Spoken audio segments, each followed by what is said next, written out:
nous allons passer au vif du sujet, donc les conseils non médicamenteux pour éviter les allergènes.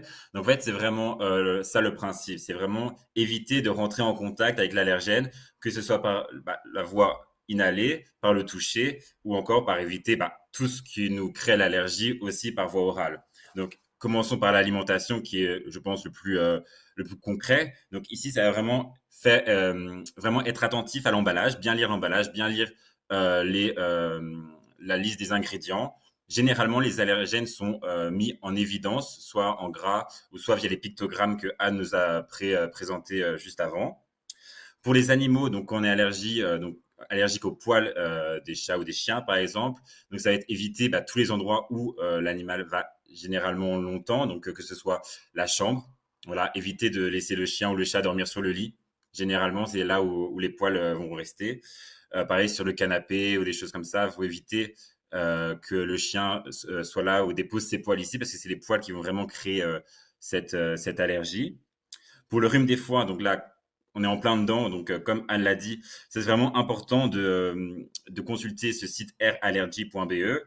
Donc, pour quelqu'un qui est allergique et qui fait des grosses crises d'allergie, c'est intéressant de savoir à quoi on est allergique.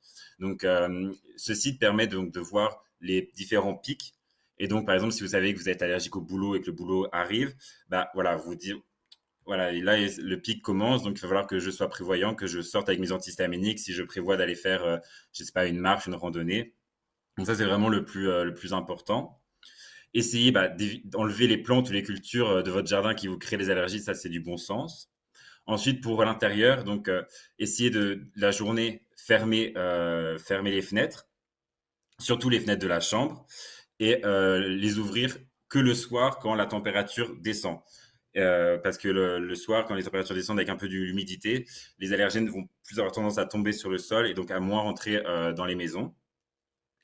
En voiture, bien sûr, il est préférable de garder les fenêtres fermées, donc pour éviter que les allergènes rentrent. Et il existe maintenant des filtres à pollen que l'on peut mettre au niveau des circulations d'air dans la voiture pour éviter que l'allergène rentre malgré tout avec l'air chaud. Ensuite aussi, un petit conseil pragmatique, mais essayez d'être malin dans la destination de vos vacances. Donc, essayez de trouver des destinations plus en bord de mer où les allergènes sont moins présents, ou alors en haute montagne, ou alors essayer de partir en dehors des saisons de floraison, surtout dans les pays de sud de l'Europe, où là, on sait que voilà, quand la floraison arrive, voilà, toutes les plantes hop, lâchent le pollen en même temps. Donc là, c'est un enfer pour ceux qui sont allergiques au pollen, par exemple. Et au niveau professionnel et passe-temps, voilà, éviter tout contact avec le pollen. Je sais que ça, c'est aussi compliqué.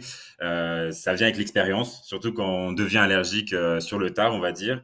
C'est vraiment au fur et à mesure des expériences de sortie qu'on sait si, voilà, je sais qu'il y a des personnes qui sont par exemple allergiques au gazon, donc dès que, voilà, dans un parc communal, les personnes viennent de passer la tondeuse, voilà, là, il faut éviter, ou alors prendre un antihistaminique directement et essayer d'être le plus malin et d'éviter les allergènes. C'est pour ça aussi qu'à la pharmacie, on conseille toujours que ce soit, allez, là pour le pollen, de bien rincer son nez, par exemple avec de l'eau de mer, ou alors bien rincer ses yeux parce qu'on va essayer d'enlever le plus possible d'allergènes directement sur le site qui crée l'allergie, pour essayer de nettoyer et vraiment de faire sortir tous les allergènes du corps.